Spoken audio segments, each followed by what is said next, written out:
Welcome to my channel. কেমন আছো সবাই? আশা করছি ভালো আছো।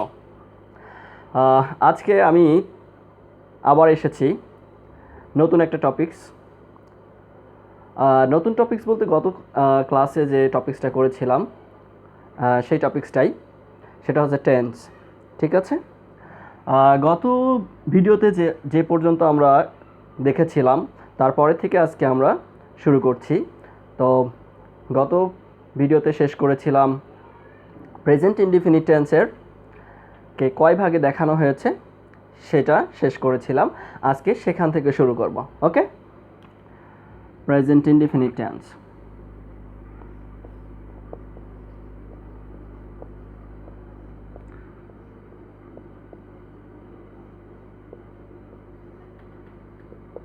প্রেজেন্ট ইনডিফিনিট টেন্স আমরা দেখিয়েছিলাম be verb, have verb, do verb, interrogatory there. আজকে আমরা প্রথমে শিখব do verb. Do verb, okay. Do verb কাকে বলে সেটা প্রথমে জানব। যে ভার্ব দ্বারা কোনো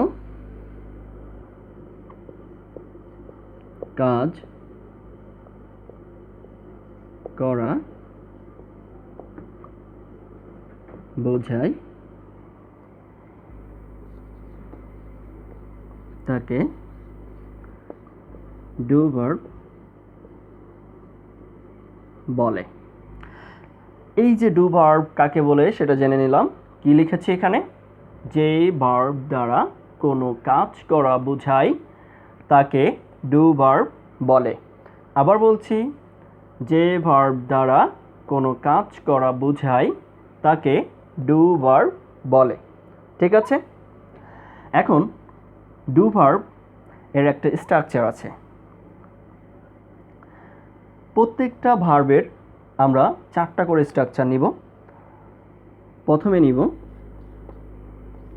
অ্যাফার্মেটিভ,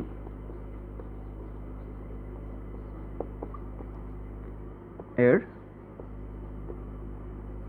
স্ট্রাকচার।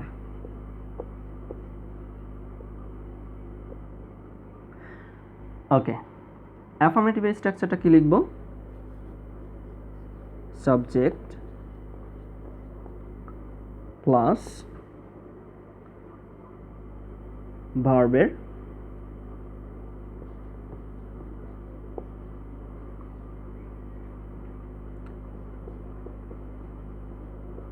প্রেজেন্ট ফর্ম, ভার্বের প্রেজেন্ট ফর্ম প্লাস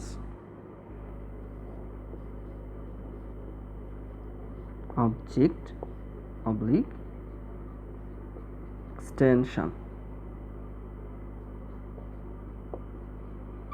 ওকে, এটা হচ্ছে অ্যাফার্মেটিভের স্ট্রাকচার। এখন এটা একটা স্ট্রাকচার আছে, এটা আমরা একটা এক্সাম্পল নিব নেক্সটে। তবে আমরা অ্যাফার্মেটিভের স্ট্রাকচারটা একটু ভালো করে দেখি। সাবজেক্ট প্লাস ভার্বের present form plus object oblique extension. অবজেক্টও থাকতে পারে, এক্সটেনশনও থাকতে পারে। তাহলে এটা বুঝতে পারলাম। আচ্ছা, এটা মুছে দিচ্ছি। এখন যাব একটা এক্সাম্পলে।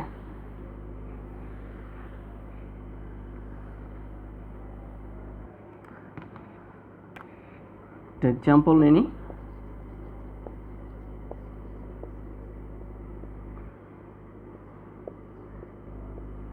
তারা মাঠে খেলা করে। তাহলে অ্যাফার্মেটিভের স্ট্রাকচার, এই যে করে, এইটা আমরা দেখেই চিনেছি যে এ আছে শেষে। তাহলে আমরা চিনে নিলাম কি এটা প্রেজেন্ট ইনডিফিনিট টেন্সে। এবং এই যে খেলা করাটা কিন্তু একটা কাজ, এই জন্য এটা ডু ভার্বের মধ্যে পড়েছে। তাহলে আমরা এক্সাম্পলে নিব, ট্রান্সলেশন করব কি দেই, কারণ কি তারা, এর ইংলিশ কি দেই। আচ্ছা, কি করে? খেলা করে। প্লে মানে কি? খেলা করে। আচ্ছা, কোথায় খেলে? ইন দ্য ফিল্ড, মাঠে খেলা করে। আচ্ছা, তারা দে খেলা করে, প্লে মাঠে, ইন দ্য ফিল্ড। ঠিক আছে?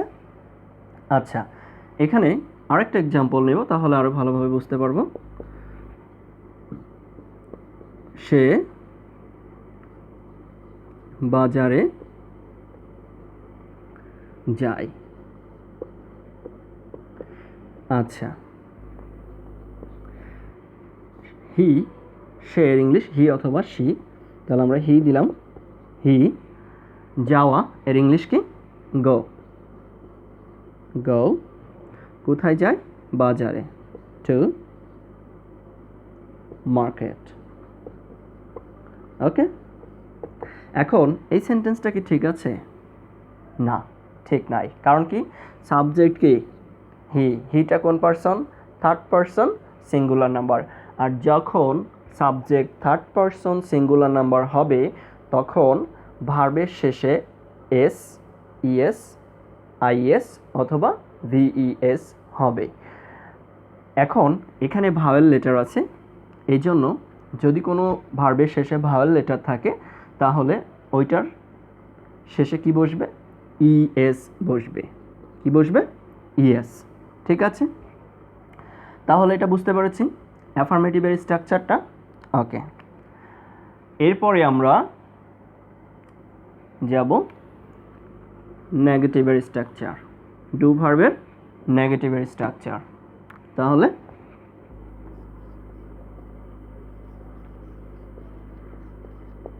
নেগেটিভ এর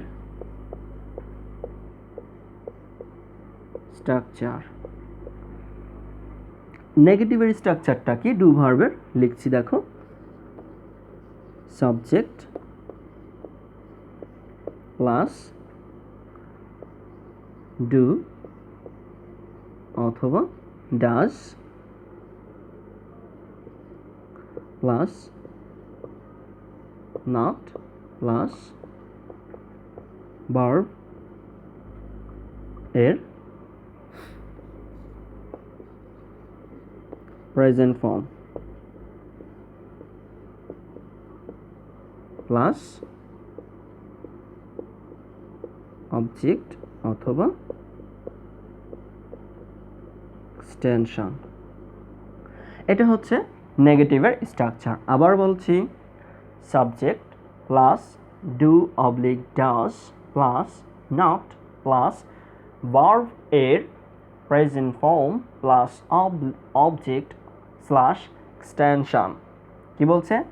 subject plus do oblique does plus not plus verb এর present form plus object oblique extension.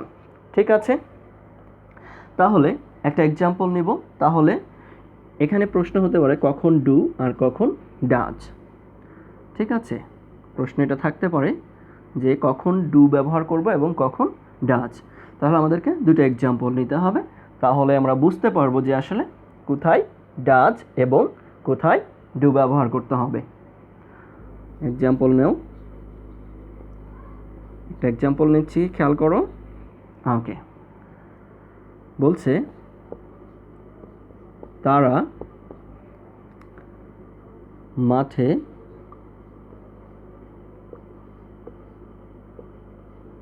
Football খেলা করে না। তাহলে কি লিখলাম? তারা মাঠে ফুটবল খেলা করে না। ট্রান্সলেশনটা হবে they do not play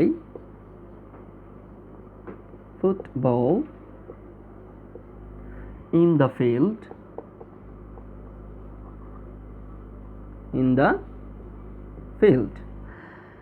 এখানে প্রশ্ন হলো যে ডু নট কেন হলো ডাজ নট না হয়ে? সাবজেক্ট থার্ড পারসন প্লুরাল, দে বসেছে, এই জন্য এটা কি থার্ড পারসন প্লুরাল। আর যখন সাবজেক্ট থার্ড পারসন প্লুরাল হবে তখন ডাজ কখনোই ব্যবহার করা যাবে না, সরাসরি কি ব্যবহার করতে হবে? Do not. ঠিক আছে। আর ডু এবং ডাজ নেগেটিভ, ইন্টারোগেটিভ, এর ইয়েস নো কোশ্চেন এবং ডাব্লিউএস কোশ্চেনের ডু এবং ডাজ ব্যবহার করতে হবে, কিন্তু কোন ভার্বের ক্ষেত্রে? শুধুমাত্র ডু ভার্বের ক্ষেত্রে। আর কোনো ভার্বের ক্ষেত্রে কিন্তু ডু অথবা ডাজ ব্যবহার করা যাবে না, একমাত্র কোন টেন্সের ক্ষেত্রে? প্রেজেন্ট ইনডিফিনিট টেন্সের ক্ষেত্রে। এবং প্রেজেন্ট ইনডিফিনিট টেন্স হলেই হবে না, সেখানে আবার কি থাকতে হবে? ডু ভার্ব, মানে মেইন ভার্ব মেইন ভার্ব বলতে কি, এক কথায় প্রিন্সিপাল ভার্ব তো বলা যেতে পারে, কিন্তু যে ভার্ব দ্বারা কাজ করা বোঝাবে সেই ভার্বের ক্ষেত্রে আমরা সেটা ধরে নিয়েছিলাম কি? Do verb. ঠিক আছে। ওকে, নেক্সট আরেকটা সেন্টেন্স বলি। সে স্কুলে যায় না, তাহলে কি লিখব? যে he does not go to school। এখানে প্রশ্ন থাকতে পারে যে ডাজ নট কেন হলো? কারণ এখানকার সাবজেক্টটা কি? থার্ড পারসন সিঙ্গুলার, এই কারণে এখানে কি হয়েছে? ডাজ হয়েছে। আবার প্রশ্ন থাকতে পারে যে থার্ড পারসন সিঙ্গুলার হলে তো ভার্বের সাথেও এস ইএস বসবে, কিন্তু এখানে কেন বসলো না? কারণ অক্সিলারি ভার্ব হিসেবে কি বসেছে? ডু অথবা এখানে ডাজ বসেছে, আর ডাজের সাথে কিন্তু ইএস আছেই। এই জন্য একই সেন্টেন্সে ইএস কিন্তু দুইবার ব্যবহার করা যাবে না পরপর দুইটা ভার্বের সাথে। এই জন্য মেন ভার্বের সাথে ডাজ হবে না, কারণ অক্সিলারি ভার্বের সাথে ডাজ আছে। ঠিক আছে। ওকে, আর একটা কথা, এখানে যে ডু এবং ডাজ এটা লিখেছি, এটা কিন্তু আমরা একটা কথা লিখতে পারি, অক্সিলারি ভার্ব, অক্সিলারি অথবা হেল্পিং ভার্ব, অক্সিলারি অথবা হেল্পিং ভার্ব। ঠিক আছে। এটাকে আমরা কি ভার্ব বলতে পারবো? যখন মেইন ভার্বের আগে ভার্বের প্রেজেন্ট ফর্ম, মানে মেইন ভার্বের আগে যখন ডু অথবা ডাজ থাকবে, তখন ওই ডু অথবা ডাজকে কি ভার্ব হিসেবে কাজ করবে ওই সেন্টেন্সে? অক্সিলারি অথবা হেল্পিং ভার্ব হিসেবে। মনে থাকবে? আচ্ছা, ঠিক আছে। এবার আমরা যাচ্ছি নেগেটিভ সেন্টেন্সটা, বুঝতে পেরেছি, এক্সাম্পলটাও আশা করি বুঝতে পেরেছ। এখন আমরা ইন্টারোগেটিভ সেন্টেন্সে যাব। ইন্টারোগেটিভ সেন্টেন্সে দুইটা আছে, একটা হচ্ছে ইয়েস নো কোশ্চেন আর একটা হচ্ছে ডাব্লিউএস কোশ্চেন। আমরা প্রথমেই ইন্টারোগেটিভের ইয়েস নো কোশ্চেনটা নিব।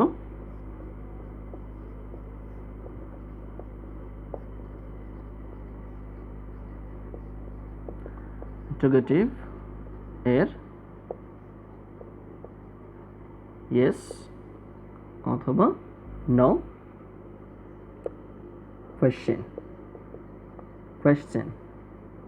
আচ্ছা, এটার স্ট্রাকচারটা কেমন হবে? এটা কিন্তু ডু ভার্বের স্ট্রাকচার। তাহলে প্রথমে কি আসবে?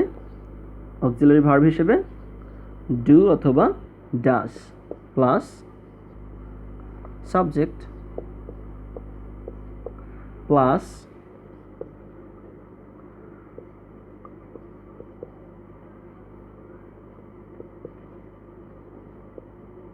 ওকে ভার্বের present form plus object oblique extension plus question mark. Okay, এখন প্রশ্নটা কেমন হবে? যদি কোনো কিছু, সাপোজ ইয়েস নো কোশ্চেনটা কখন ব্যবহার করতে হয় সেটা কিন্তু আগে আমাদের জানা দরকার।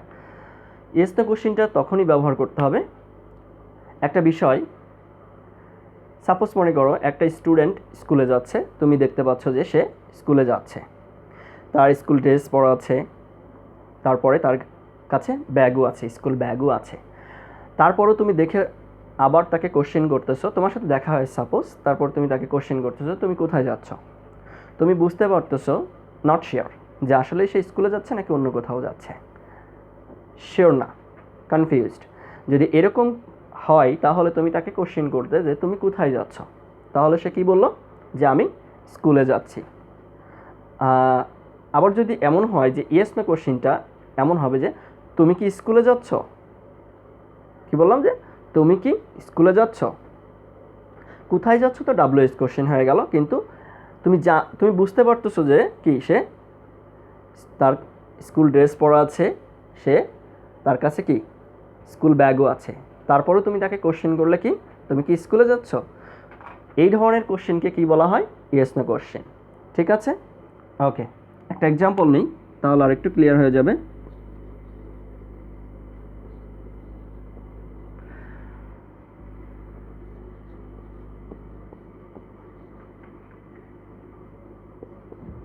তুমি কি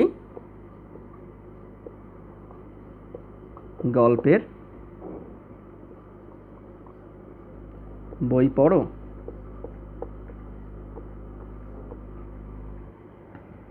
তুমি কি গল্পের বই পড়ো, আচ্ছা তাহলে কি হবে, do you read a story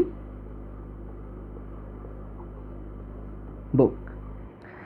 এখানে কোশ্চেন করেছে যে তোমার কাছে হয়তো বা গল্পের বই আছে, সে জানে, তারপরও তোমাকে কি করছে, সে হয়তো বা দেখছে যে তুমি নিয়মিতই গল্পের বই, বা সে জানে যে তুমি নিয়মিতই গল্পের বই পড়ো একটা টাইমে, সেই টাইমে হয়তো বা প্রতিদিনই তোমাকে কি করে, সে খোঁজ নেয়, তারপরেও সে তোমাকে জিজ্ঞেস করছে যে তুমি কি গল্পের বই পড়ো।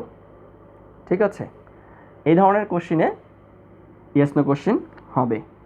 আচ্ছা, এরপরে আবার বলতে পারে, এমন বলতে পারে যে এখানে সাপোজ একটা এক্সাম্পল দিয়েছি যে তুমি কি গল্পের বই পড়ো, আবার সে বললো যে, আবার বলতে পারে যে কি তুমি কি স্কুলে যাও, আবার বলছে সাপোজ তুমি ভাত খাও, তো তোমাকে বলছে যে তুমি কি ভাত খাও, তুমি কি সেখানে যাও, এই যে এই ধরনের কথাগুলো যদি বলে তাহলে ওটা কোন ধরনের কোশ্চেন হবে, ইয়েস নো কোশ্চেন হবে। ঠিক আছে, কি বলেছি যে তুমি কি কাজ করো, তুমি কি সেখানে যাও, তুমি কি গল্পের বই পড়ো, তুমি কি একটা মুভি দেখো, এই যে এই ধরনের যদি কোনো এক্সাম্পল আসে তাহলে সেটা কোন কি হবে, ইয়েস নো কোশ্চেন হবে। ঠিক আছে, আচ্ছা এবার ইয়েস নো কোশ্চেন থেকে আমরা চলে যাব ডাব্লিউএস কোশ্চেনে। ইয়েস নো কোশ্চেন থেকে চলে যাব কোথায়, ডাব্লিউএস কোশ্চেন, ইন্টারোগেটিভের ডাব্লিউএস কোশ্চেন। আগে জানতে হবে যে ডাব্লিউএস কোশ্চেন কোনগুলা, ডাব্লিউএস ওয়ার্ড দিয়ে যে সেন্টেন্সটা থাকবে এবং লাস্টে যদি কোশ্চেন মার্কস থাকে তাহলে সেটা কি হবে, ডাব্লিউএস কোশ্চেন। আগে আমরা ডাব্লিউএস কোশ্চেনের স্ট্রাকচারটা দেখি।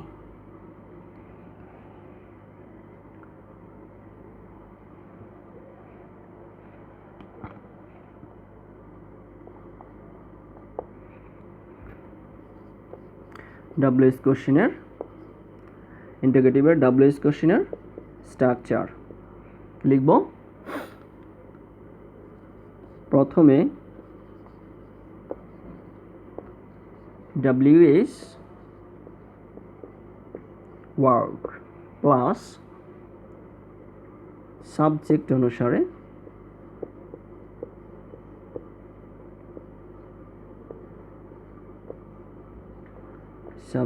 অনুসারে ডু অথবা ডাজ প্লাস সাবজেক্ট প্লাস ভার্বের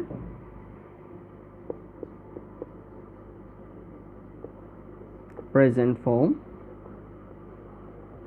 প্লাস অবজেক্ট অথবা এক্সটেনশন প্লাস কোয়েশ্চেন মার্ক। এখন স্ট্রাকচারটা কিন্তু একটু বড় হয়ে গেছে, তারপরেও কিন্তু দেখতে হবে যে কি বলেছে, প্রথমে ডাব্লিউএইচ ওয়ার্ড প্লাস সাবজেক্ট অনুসারে ডু অথবা ডাচ প্লাস সাবজেক্ট প্লাস ভার্বের present form plus object oblique extension plus question mark. এটা গেল। এখন ডাব্লিউএইচ কোশ্চেনে অনেক সময় কিন্তু এই অক্সিলারি ভার্ব, যখন অক্সিলারি ভার্বটা কখন হবে, মানে এই যে সাবজেক্ট অনুসারে ডুডাসটা তো অক্সিলারি ভার্ব, যখন একটা সেন্টেন্সে ডাব্লিউএইচ কোশ্চেনে সাবজেক্ট থাকবে তখনই কিন্তু ডুডাসটা আসবে। আর সাবজেক্ট যখন ডাব্লিউএইচ কোশ্চেনে যখন সাবজেক্ট থাকবে না তখন কিন্তু সরাসরি মেইন ভার্ব দিয়েই শুরু হবে। বিভিন্ন ক্যাটাগরি আছে, তো আমি একটা আপাতত এখন দেখাচ্ছি, এরপর আর একটা দেখাবো কিভাবে হবে। একটা এক্সাম্পল নেই। এক্সাম্পল, আচ্ছা সাপোজ বলা হলো তারা সেখানে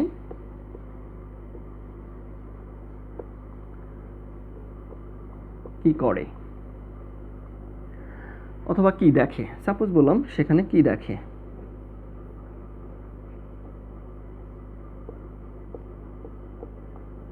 দেখে কি দেখে। আচ্ছা, এখানে কিন্তু বলে নাই যে তারা সেখানে কি দেখে, তারা কি সেখানে, মানে এই প্রশ্নটা আসে না যে তারা কি সেখানে একটা ঘুড়ি দেখে বা সেখানে কিছু লোক দেখে, এরকম কিন্তু কোনো কথা বলে নাই। এখানে সরাসরি প্রশ্ন করে ফেলেছে যে তারা সেখানে কি দেখে, উত্তর কিন্তু নাই। এর আগের সেন্টেন্সগুলোয় কিন্তু উত্তর ছিল এরকম যে সে কি বই পড়ে, প্রশ্নটা ছিল যে সে বই পড়ে, তুমি জানো, তারপরও তাকে তুমি কি জিজ্ঞেস করছো যে সে কি বই পড়ে। আবার এখানে কিন্তু ডিরেক্ট কোশ্চেন করেছে, এখানে কিন্তু উত্তর নাই। কারণ কি দেখো, বলছে তারা সেখানে কি দেখে, প্রশ্নে কোনো কিছু তো একটা দেখে, এই কারণেই প্রশ্নটা এসেছে কি তারা সেখানে কি দেখে। ওকে, তাহলে প্রশ্নটা হবে কি, যখন কি শব্দটা থাকবে ডাব্লিউএইচ ওয়ার্ডটা হবে কি হোয়াট, ডাব্লিউএইচ ওয়ার্ড কোনটা হবে, হোয়াট হবে। এবং এখানে সাবজেক্ট কি, সিঙ্গুলার না প্লুরাল, প্লুরাল, এই জন্য কি হবে ডু, দে সি দেয়ার, তারা সেখানে কি দেখে। ঠিক আছে, তাহলে হোয়াট ডু দে সি দেয়ার, অথবা আমরা এখানে লুকও দিতে পারতাম, নো প্রবলেম। তো এই কোশ্চেনটা আর আগের যে ইয়েস নো কোশ্চেনটা ছিল, দুইটা কোশ্চেন কিন্তু ডিফারেন্ট দুইটা কোশ্চেন।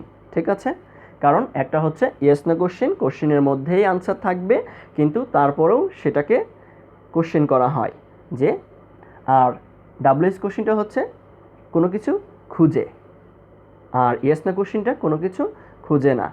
ঠিক আছে, আবারও বলছি যে ডাব্লিউএইচ কোশ্চেনটা কোনো কিছু কি করে, ফাইন্ড আউট করে। ঠিক আছে, দেখো এখানে সেটাই বলেছে, তারা সেখানে কি দেখে, নিশ্চয়ই কোনো কিছু একটা তারা দেখে, কিন্তু সেটা হয়তোবা যে কোশ্চেন করছে সে কিন্তু জানে না। হয়তোবা দেখা যাচ্ছে আমি তোমাকে জিজ্ঞেস করছি যে তুমি এখন কি করো, আমি জানি না যে আসলে তুমি কি করো, যার কারণে কোশ্চেনটা তোমাকে করা হচ্ছে। ঠিক আছে, ওকে, তাহলে এটা গেল। এখন ডাব্লিউএইচ কোশ্চেনটা চলে, এখন ডাব্লিউএইচ কোশ্চেন মানে ডাব্লিউএইচ ওয়ার্ডগুলো তো জানতে হবে, তা না হলে তো ডাব্লিউএইচ কোশ্চেন করতে পারবো না। যে আসলে মিনিং যদি না বুঝি ডাব্লিউএইচ ওয়ার্ডের, তাহলে কখন কোন ডাব্লিউএইচ ওয়ার্ডটা বসবে সেটা কিন্তু বুঝতে পারবো না। এখন আমি ডাব্লিউএইচ ওয়ার্ডগুলা লিখছি, যেমন হোয়াট, শুধু কোশ্চেনের জন্য লিখছি এখন, হোয়াট মানে কি। আচ্ছা, ওয়্যার কোথায়,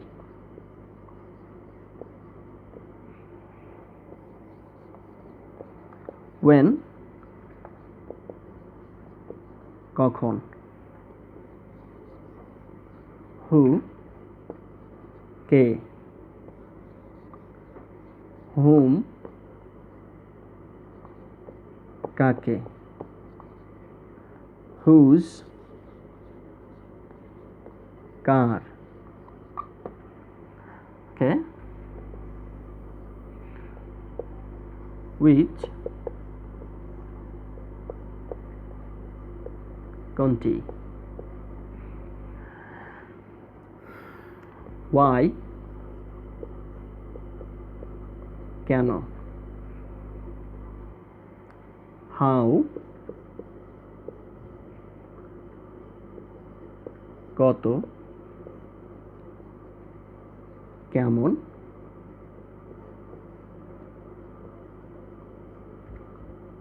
কিভাবে। ওকে, how often, কতবার, how far,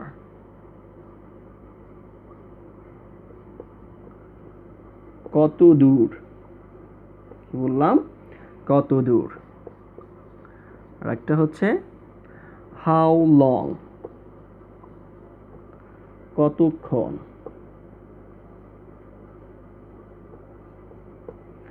এই যে ওয়ার্ডগুলা আমরা কিন্তু ভালোভাবে যদি না জানি তাহলে কিন্তু ডাব্লিউএস কোশ্চেনগুলো সহজে করা যাবে না। এই জন্য এই ডাব্লিউএস ওয়ার্ডগুলো আগে আমাদেরকে জানতে হবে। কী লিখেছি এখানে, what, where, when, who, whom, whose, which, why, how, how far, how often, how far, how long. এই যে ওয়ার্ডগুলা অবশ্যই কিন্তু মনে রাখতে হবে বাংলা সহ। বলেছে কি, হোয়াট মানে কি, ওয়্যার মানে কোথায়, ওয়েন মানে কখন, হু মানে কে, হুম মানে কাকে, হুজ মানে কার, হুইচ মানে কোনটি, ওয়াই মানে কেন, হাউ মানে কত, কেমন, কিভাবে। এরপর বলছে হাউ অফেন, কতবার।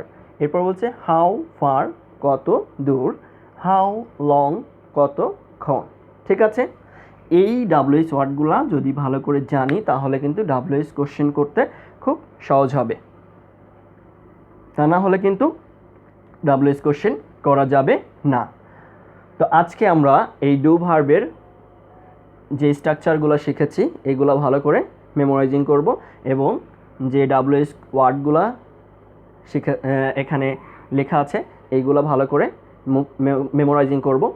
মেমোরাইজিং করতে পারলে আমি এবং আপনি কি করতে পারবো, ভালোভাবে ডাব্লিউএস কোশ্চেনগুলো করতে পারবো। ঠিক আছে, তো এখন প্রশ্ন হচ্ছে যে যদি স্ট্রাকচারগুলাই মানে ডু ভার্বের যে স্ট্রাকচারগুলো আছে যদি বুঝতে অসুবিধা হয় বা কোনো ধরনের কোনো সমস্যা হয়ে থাকে তাহলে এই ভিডিওটা দেখার পরে কমেন্টস করে জানাতে হবে, আমি অবশ্যই রিপ্লাই দিব। ঠিক আছে, তো আজকের মতো এখানেই শেষ করছি। আল্লাহ হাফেজ, ভালো থাকবেন।